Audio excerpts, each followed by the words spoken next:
오늘 우리는 디모데 후서의 말씀을 읽었습니다. 디모데 후서는 사도 바울이 13권의 서신서를 보낸 것 중에 맨 마지막으로 보낸 편지였습니다. 디모데라는 목회자 특정 개인에게 사도 바울이 이 편지를 써 보냈는데, 오늘 우리가 읽은 본문을 읽어보면 꼭 바울이 내 아들 디모데야 이야기하면서 디모데에게 유언한 유언장과 비슷합니다. 맞습니다. 디모데후서는 바울의 유언장입니다. 바울은 지난 약 10년에 걸쳐서 지금의 터키와 그리스에게 건너 그리스 유럽의 동쪽 지방에 아시아와 유럽 대륙에 복음을 전했습니다. 3차 전도여행을 마치면서 그를 파송한 안디옥으로 돌아갈 것을 결정하지 않고 사도 바울은 예루살렘으로 돌아가기를 결정합니다.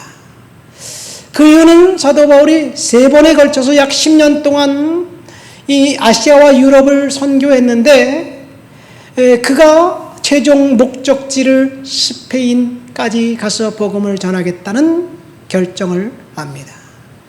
사도 바울의 생각에는 스페인이 아마도 지구의 끝, 땅끝이라고 생각했던 것 같습니다. 근데 스페인에 가려면 로마의 교두보를 마련하고 로마에서 가는 것이 가장 효과적이겠다라고 생각을 하고 로마로 가려고 했는데, 사도 바울이 로마로 가기로 선택한 것은 죄수의 신분이 되어 가는 거예요. 그가 분명히 예루살렘으로 돌아가면 그는 예루살렘에 있는 바리새인들과 사두개인들과 이 서기관들에게 잡히고 체포당할 것이 100%였습니다. 그래서 많은 성도들이 바울을 예루살렘에 가기를 완곡히 이제 요청하며 가지 말 것을 당부합니다. 그러나 바울의 결정은 번복할 수가 없었습니다. 바울이 예루살렘으로 가자 그가 예상했던 대로 그는 이제 체포되어 가이사라 감옥에 갇히게 됩니다. 그리고 감옥에 갇혀 있는 동안 그는 그를 죽이려고 했던 수많은 군중들과 폭도들 때문에 그는 로마 시민권을 갖고 있는 그 신분을 적극 활용해 로마 황제에게 상소를 합니다. 그리고 죄수의 신분이 되어 로마에 도착합니다. 로마에 도착한 첫 2년간은 그가 셋집에 구금되어서 그를 방문하는 사람들에게 자유롭게 복음을 전했습니다. 사도행전 28장 맨 마지막 2절을 이렇게 누가는 기록하고 있습니다. 바울이 온 이태를 자기 셋집에 머물면서 자기에게 오는 사람을 다 영접하고 하나님의 나라를 전파하며 주 예수 그리스도에 관한 모든 것을 담대하게 하게 거침없이 가르쳤더라. 이것이 사도행전 맨 마지막 9절입니다.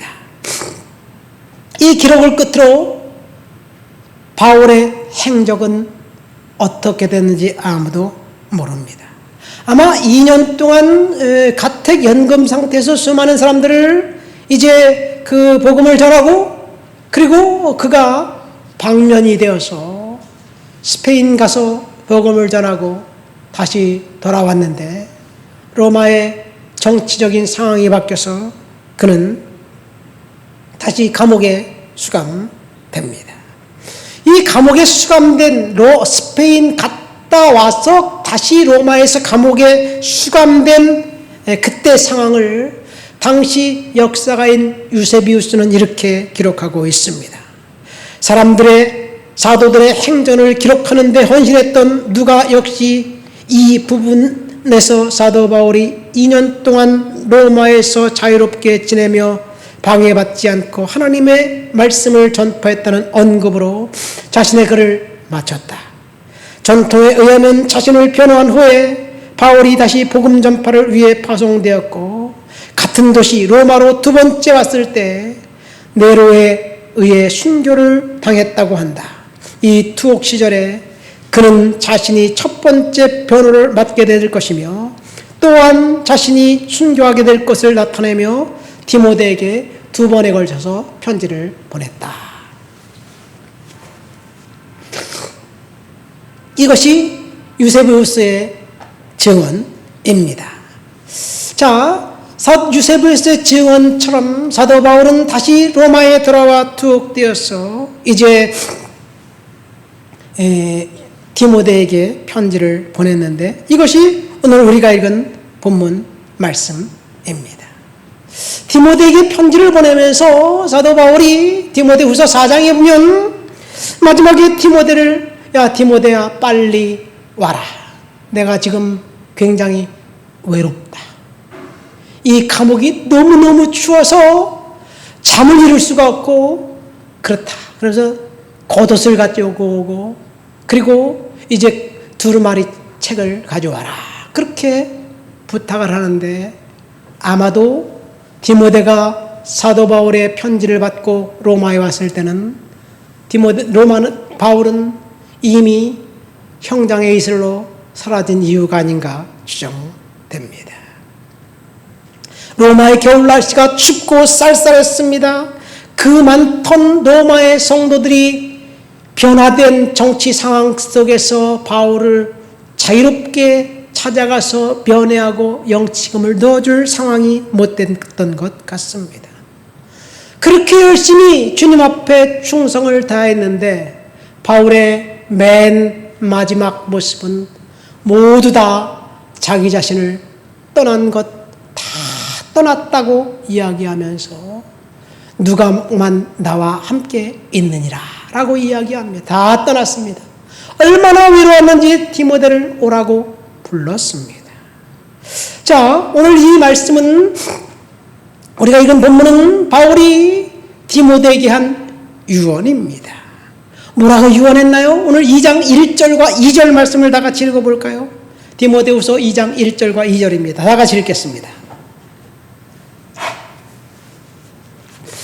내 아들, 그러므로 내가 그리스도 예수 안에 있는 은혜 속에서 강하고, 또 내가 많은 증인 앞에서 내게 들은 바를 충성된 사람들에게 부탁하라. 저희가 또 다른 사람들을 가르칠 수 있으리라. 아멘. 바울이 디모데에게 내 아들아 부르면서 너는 예수 그리스도 속에 있는 은혜 안에서 강하게 살아라. 은혜 속에서 살라고 권면합니다. 여러분, 하나님의 은혜만 남아있다는 것을 바울은 고백합니다. 예수님 안에 있는 은혜, 자신의 삶을 추억해보면서 이제 죽을 날이 가까웠는데 남은 것은 하나도 남지 않고 오직 은혜만 남았다는 이야기예요. 복음 때문에 당했던 온갖 순환과 고통도 은혜 속에 num어 있습니다. 화려했던 사역의 추억담도 하나님의 은혜 하나면 좋겠습니다. 여러분, 저와 여러분들의 삶 속에서도 하나님의 은혜 하나면 족하다는 고백이 있게 되시기를 예수님의 이름으로 축원드립니다. 제가 인생을 많이 살진 않았지만 그래도 벌써 60년을 넘게 살았어요.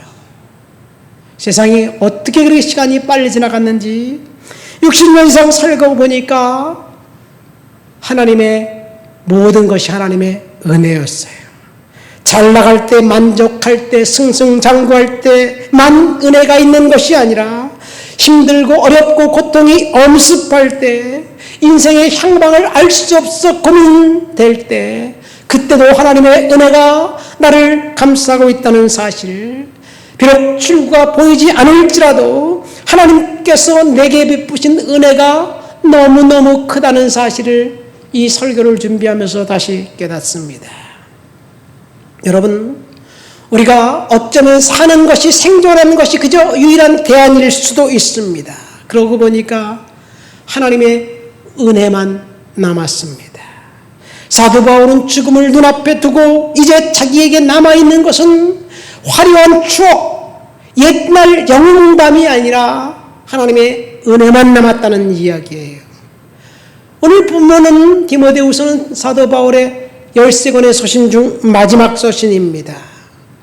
마지막 서신을 쓰면서 사도 바울이 이 믿음의 아들 디모데에게 내게 남아있는 것은 은혜뿐이고 너도 하나님의 은혜, 예수 그리스도의 은혜 안에 살라고 이야기합니다. 은혜 속에서 증인이 되고 은혜 속에서 그리스도의 병사로 주님께서 내게 주신 사명을 충실히 감당하라는 이야기입니다. 여러분, 저와 여러분들이 하나님의 은혜 속에서 하나님께서 주신 사명을 감당하고 하나님의 은혜 속에서 살게 되시기를 예수님의 이름으로 축원드립니다. 여러분, 은혜가 뭔가요? 목사님 예배가 끝나면 성도들이 목사님 오늘 은혜 많이 받았습니다 이렇게 인사하는 성도들이 있어요. 그때 그분이 나에게 은혜 많이 받았습니다 라는 말은 아마 이런 것일 거예요. 목사님 설교를 듣고 보니 용기가 납니다. 목사님 설교가 참 감동적이었습니다. 제가 깨달은 것이 있었습니다. 뭐 이렇게 생각할 때 은혜 받았다라고 이야기합니다.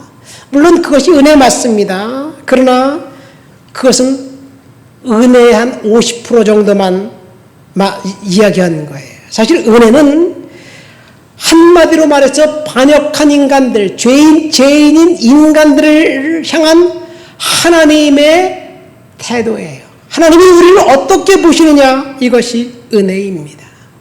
우리는 죽을 수밖에 없고 우리는 처벌받을 수밖에 없지만 하나님의 은혜가 임해서 우리들을 구원해 주셨습니다.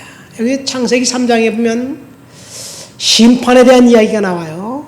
범죄한 아담을 하나님이 심판했습니다. 그런데 심판에 대한 이야기인 것 같지만 사실은 그것은 은혜에 대한 이야기입니다. 아담이 범죄했지요. 그래서 이 선악과를 따먹는 날엔 정령 죽으리라고 말씀하셨는데 하나님의 은혜가 임하니까 아담에게 죽음의 처벌이 아니라 가죽옷을 지어 입히시고 또다시 기회를 주신 거예요. 아담을 살려주신 거예요. 아담은, 그리고 두 번째 하나님의 은혜는 아담에게 하나님이 계속 찾아가셔서 말씀하고 계시는 거예요. 이것이 은혜입니다. 여러분, 은혜는 영어로 그레이스인데 하나님의 선물입니다. 하나님께서 저와 여러분들에게 주신 선물이 뭔가요? 모든 것이 다 하나님의 은혜예요. 사실 내가 살아있는 것도 은혜고 내가 지금 숨을 쉬는 것도 은혜지만 그것보다 더 큰 은혜는 예수 그리스도께서 나를 위해 십자가에 달려 돌아가신 그 사건 때문에 내가 구원받은 것, 이것이 은혜입니다. 은혜는 내가 뭔가 기여해서 하나님께 받은 것이 아니에요. 우리가 구원받은 것은 내가 도덕적으로 깨끗한 삶을 살고 거룩한 삶을 살고 성결한 삶을 살았고 율법을 잘 지켰기 때문에 받은 것이 아닙니다. 하나님이 그냥 주신 거예요. 하나님이 나를 위해 허락하신 그 놀라운 은혜가 하나님께서 우리에게 베푸신 구원의 선물입니다.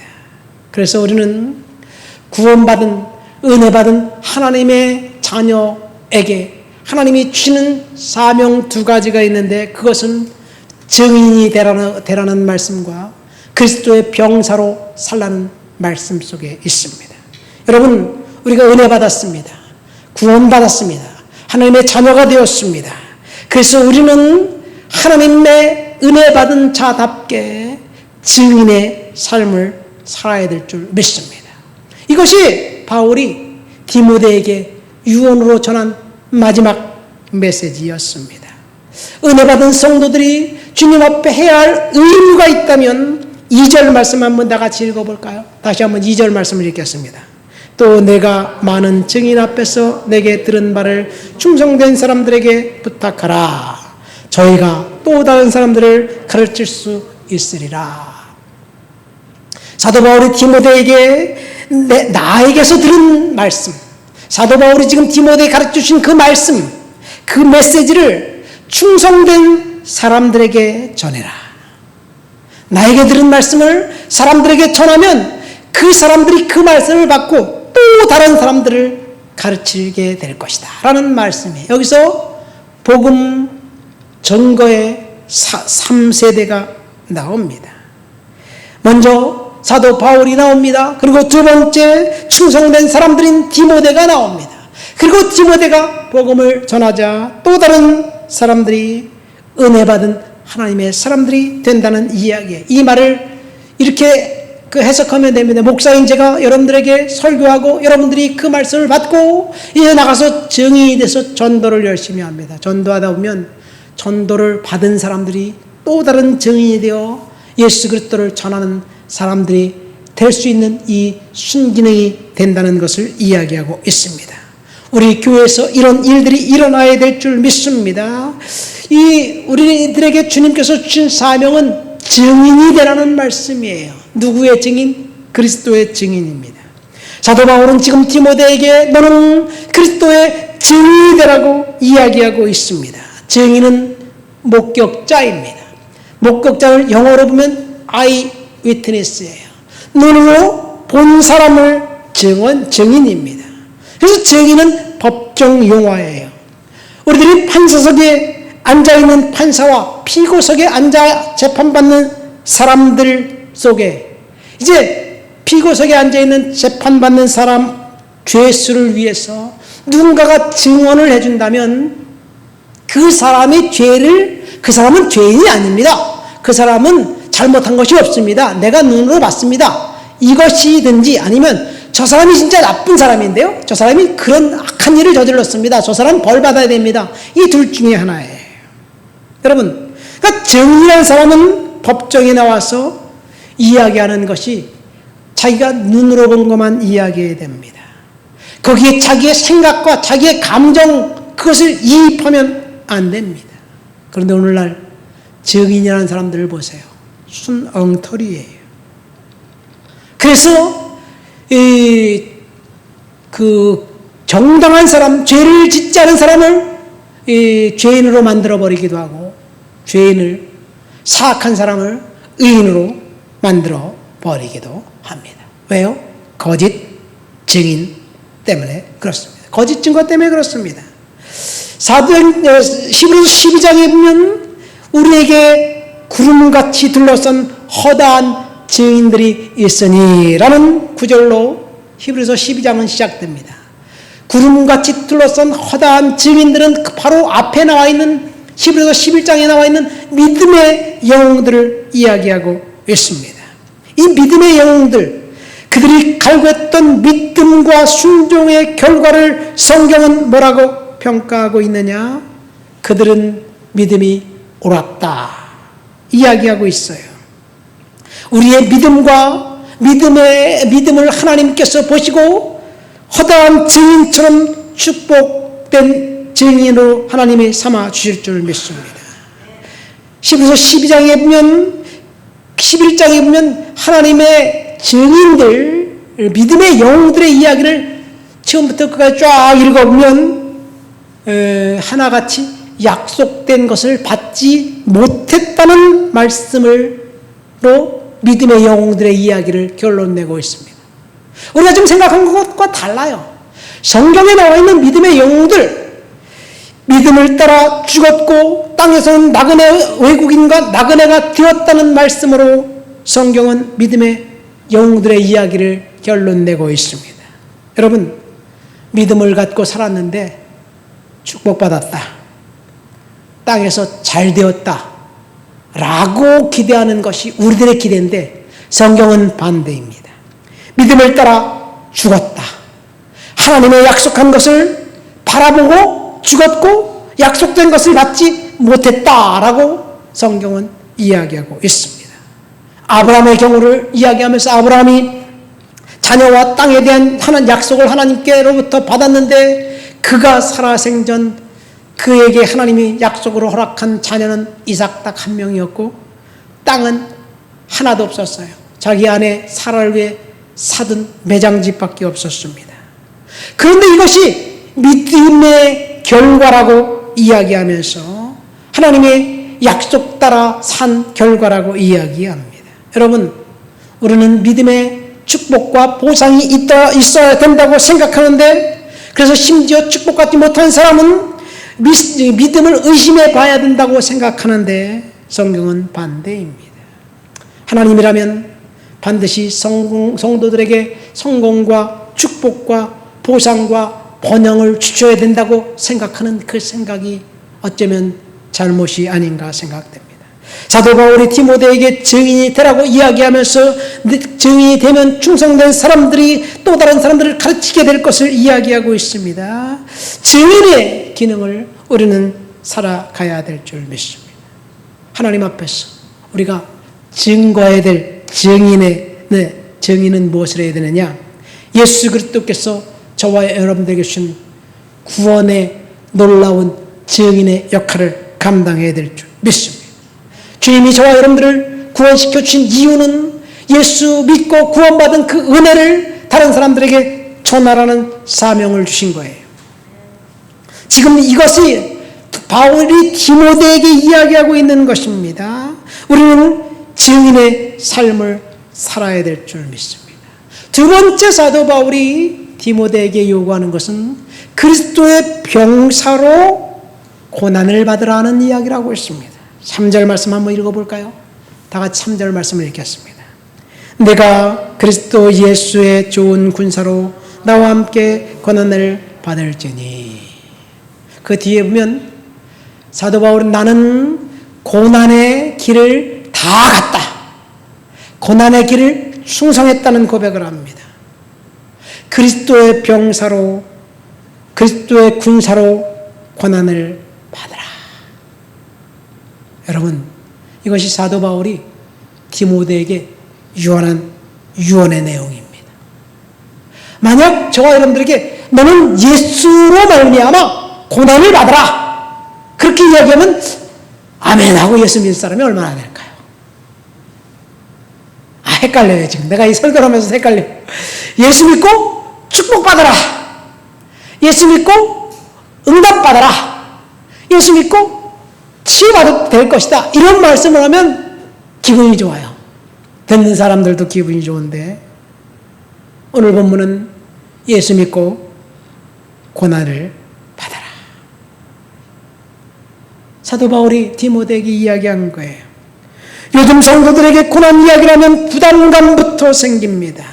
오늘날 교회의 문제는 고난이 사라진 것에 있지 않은가 생각됩니다. 목사님들마다 주일 예배 때 축복을 선포하고 번성과 번영을 약속합니다. 이런 이야기를 하는 교회가 부흥합니다.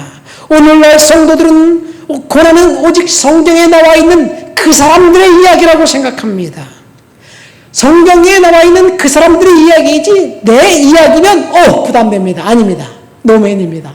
나는 거절합니다. 고난을 거절합니다. 축복은 오케이 하면서 고난을 거절합니다. 이것이 아마도 우리들의 기대가 아닌가 생각됩니다. 3절에서 바울은 디모데에게 내가 그리스도 예수의 좋은 병사로 나와 함께 고난을 받으라고 이야기하면서 분명히 주님은 그리스도를 위해 고난 받는 그 사람들과 함께하면서 그 고난을 이길 힘을 주시는 것이지 고난을 제거해 주겠다는 것이 아니에요. 그런데 오늘날 많은 사람들이 생각하는 것은 예수 믿으면서 고난을 당하거나 질병에 걸리거나 사업이 망하면 예수를 잘못 믿고 있는 것이 아닌가 이렇게 생각합니다. 이것은 성경 이야기와는 정반대입니다.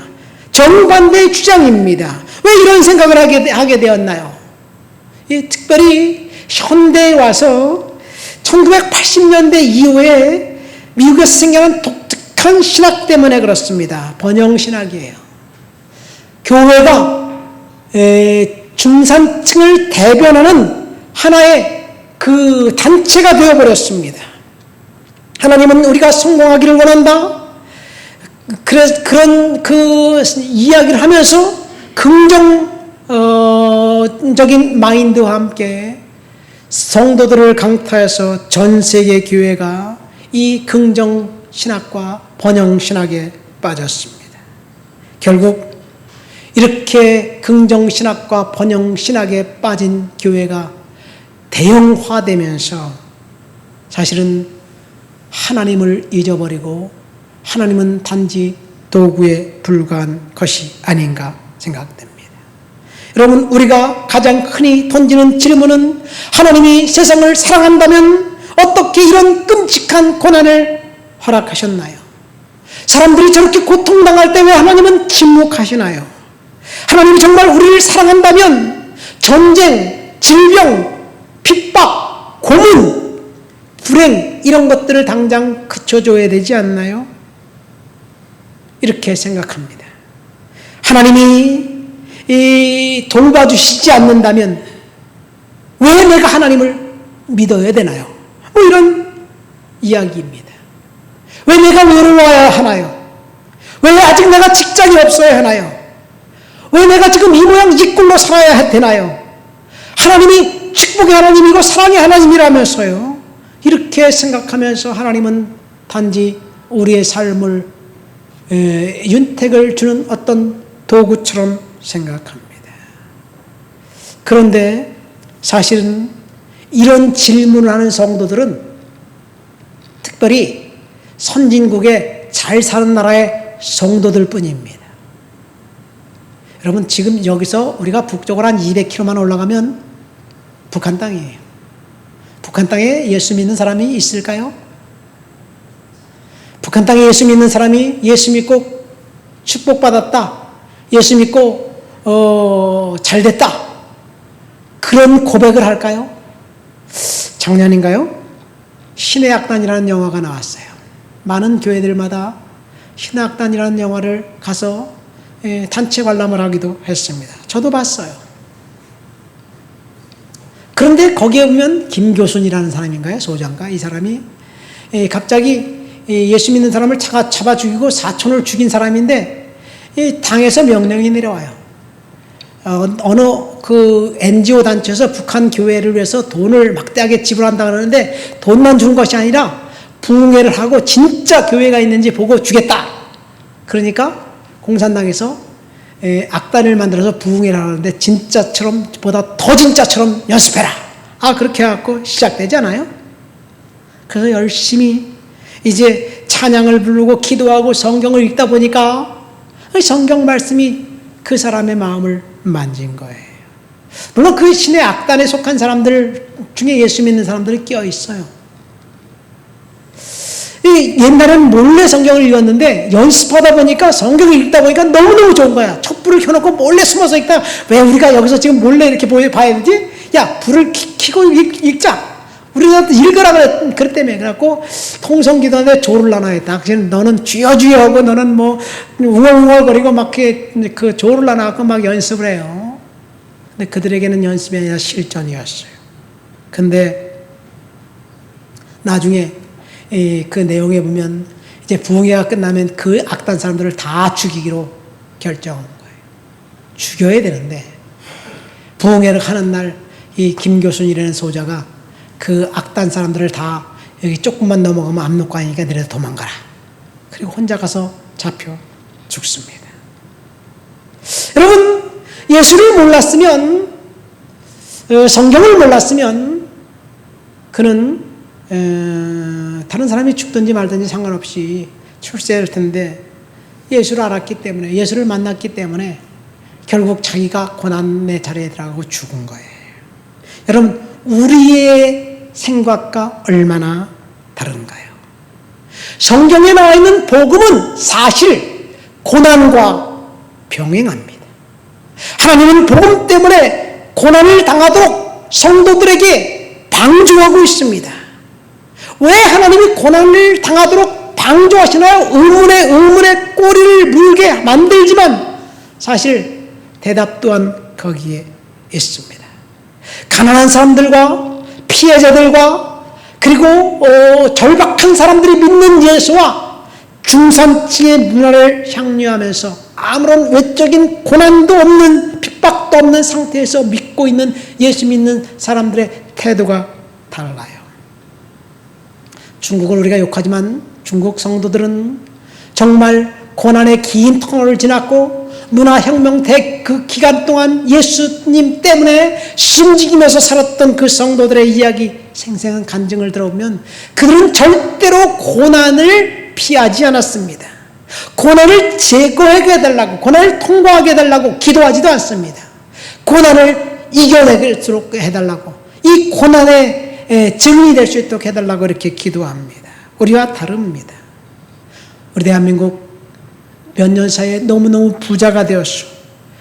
물질이 우리를 지배하면서 고난을 잊어버렸습니다. 오늘 본문은 사도 바울이 디모데에게 그리스도의 병사로 고난을 받으라는 말로 유언을 마칩니다. 그런데 고난을 받으라 땡 여기서 끝난다면 참 의아해요. 그러나 사도 바울이 고난을 받으라고 이야기하면서 바울이 디모데에게 두 가지를 이야기하고 있습니다. 우리 4절부터 6절 말씀 한번 읽어볼까요?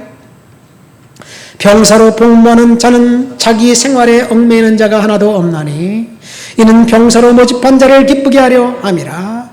경기하는 자가 법대로 경기하지 아니하면 승리자의 관을 얻지 못할 것이며 수고하는 농부가 곡식을 먼저 받는 것이 마땅하니라. 여기서 그리스도의 병사로 고난받는 사람들에게 두 가지를 약속하고 있는데, 첫 번째, 승리자의 관을 얻게 될 것이다. 면류관을 얻게 될 것이라고 이야기합니다. 우리가 인생을 다 살고 난 다음 하나님 앞에 갔을 때 주님의 말씀을 따라 산 그 삶의 궤적에 의해서 하나님이 면류관을 주실 거예요. 제게도 면류관이 기다리고 있을 것이고 여러분들에게도 면류관이 기다리고 있을 거예요. 우리는 면류관을 생각하면서 주님 앞에 고난을 잘게 받으면서 병사로 살아야 될 줄 믿습니다. 오늘 아침 제가 창세기 50장을 묵상했어요. 창세기 50장은 요셉의 장례식에 대한 이야기입니다. 요셉은 지상에서 가장 화려한 인생을 살았던 사람이에요. 물론 젊은 시절에 고난 개고생했지만 애굽의 제2인자가 되어서 그가 30살에 총리가 되어 110살이 될 때까지 30살부터 110살이니까 몇 년이에요? 80년 동안 정말 승승장구했고 애굽에서 가장 화려한 인생을 살았고 가장 영향력이 막강한 사람이었습니다. 가장 화려한 사람, 가장 영향력이 높은 사람의 장례식은 그 화려한 인생만큼 화려해야 되는데 요셉의 장례식만큼은 초라했습니다. 요셉은 그가 죽으면서 화려한 장례식을 거부했습니다. 다만 그 시체를 관에 넣어서 갖고 있다가 너희들이 애굽 땅을 떠나갈 때 내 시체도 갖고 나가줘라. 그렇게 부탁을 하면서 형제들에게 유언을 합니다. 우리는 이곳에 살 것이 아니라 내 할아버지 아브라함, 내 아버지 야곱, 내 증조 할아버지 아브라함, 할아버지 이삭, 그들에게 약속한 언약, 그 언약대로 우리는 젖과 꿀이 흐르는 땅 가나안 땅에 살 것인데 나를 그곳으로 데려다 줘라. 그렇게 이야기하면서 애굽이 본향이 아님을 이야기합니다. 그래서 그는 화려한 장례식을 거부합니다. 여러분, 우리가 그 어떤 화려한 삶, 성공적인 삶을 이 땅에 살았다면 그 사람의 죽음은 아마도 화려한 장례식이 기다리고 있지 않은가 생각됩니다. 정치적으로 유망한 사람들이 장례식 보세요. 지금 이란에 장례식 때문에 전쟁이잖아요. 수많은 사람들이 장례식에 몰려듭니다. 이란의 정치 리더였기 때문에 그래요. 화려한 사람, 성공적인 사람의 장례식은 그렇습니다. 그러나 요셉은 그런 장례식을 거부했어요. 왜요? 주님 앞에 갔을 때 이 세상에서 얼마나 화려한 삶을 살았는지 이것을 주님이 보시는 것이 아니라 이 세상에서 얼마나 주님 앞에 충성했는지, 얼마나 그리스도의 병사로 고난당했는지 그것을 보고 평가하기 때문에 승리자의 관을 바라보면서 화려한 장례식이 아니라 입관으로 자기의 장례식을 마감해달라고 이야기하는 거예요. 그렇습니다. 우리가 화려한 삶을 살든지 비참한 삶을 살든지 이 땅의 삶이 끝나고 분명히 하나님 앞에 갔을 때 심판이 있을 거예요. 심판대 앞에 섰을 때 우리가 그리스도의 병사로 그리스도 앞에 고난받은 사람들에게 승리자의 관, 멸관이 준비되어 있다는 것을 믿으시기를 예수님의 이름으로 축원드립니다. 사도 바울은 디모데에게 이 땅에서 기대하지 말고 천국에서 승리자의 관을 기대하며 살라는 이야기예요. 그럼 이 땅에서는 비참하게 살아야 되나요? 그런데 6절의 말씀 뭐라 그럽니까? 수고하는 농부가 곡식을 먼저 받는 것이 마땅하니라. 여러분, 그리스도를 위해서 고난을 받지만 이 땅의 삶을 살면서 하나님이 필요한 것들을 공급해 주신다는 이야기입니다. 저는 이 약속을 믿습니까? 믿습니다. 내가 주님께 드린 헌신과 충성을 하나님은 반드시 내가 사는 날 동안에 은혜로 공급해 주실 거예요. 그런데요, 제가 이 말씀을 묵상하면서 준비하면서 성도들이 하나님의 은혜로 공급해 주시는 것, 그것이 뭘까?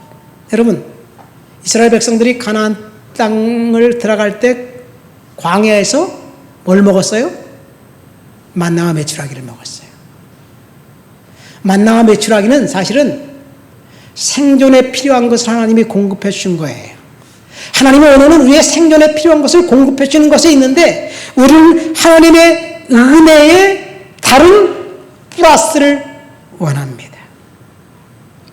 하나님의 공급하심은 화려한 삶, 최고급의 안락한 삶, 품위를 유지하기 위한 것, 그런 것들을 공급해 주셔야지 하나님이 공급이 아닐까, 이런 생각을 하면서 하나님의 공급하신 그것에 만족하지 못하지 않는가 생각됩니다. 여러분, 하나님의 은혜와 축복은 저와 여러분들에게 화려한 삶, 품위 유지를 위한 만족하고 그리고 안락한 그것 최고급의 삶을 약속한 것이 아니라 필요한 것들을 정확한 시간에 공급해 주겠다는 약속이에요.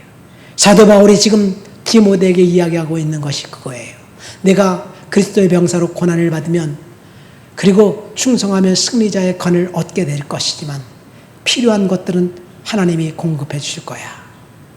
거기에 만족해야 되는데 오늘날 성도들은 거기에 만족하는 것이 아니라 그래도 뽀대난 삶을 살아야 되지 않을까요?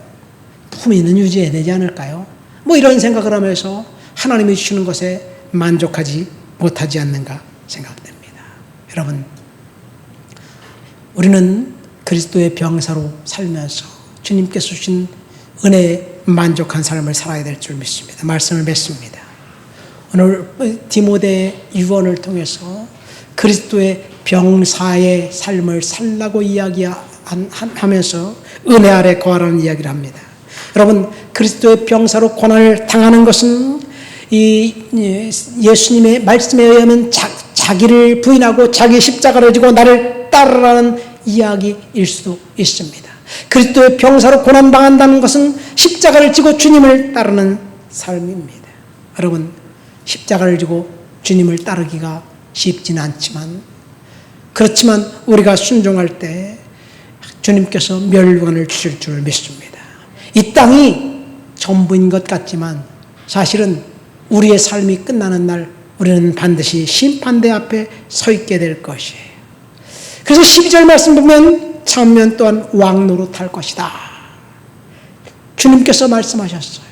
여러분, 우리가 이 땅에서 왕노릇이 아니라 주님 앞에서 왕노릇할 그날까지 믿음을 유지하고 고난을 참고 그리스도의 병사로 그리스도를 복음을 증언하는 증인의 삶을 살게 되시기를 예수님 이름으로 축원드립니다. 우리 다 같이 말씀을 생각하고 통성으로 기도합니다. 하나님, 증인의 삶을 살 수 있도록 주여 도와주시옵소서. 은혜 허락해 주옵소서. 능력으로 채워 주옵소서. 기도합니다. 하나님 아버지, 감사합니다.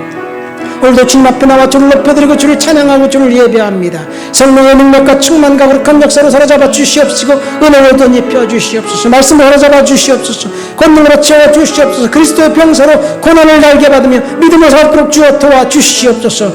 오, 주를 높여드리고 주를 찬양합니다. 예수님의 이름으로 기도합니다. 아멘.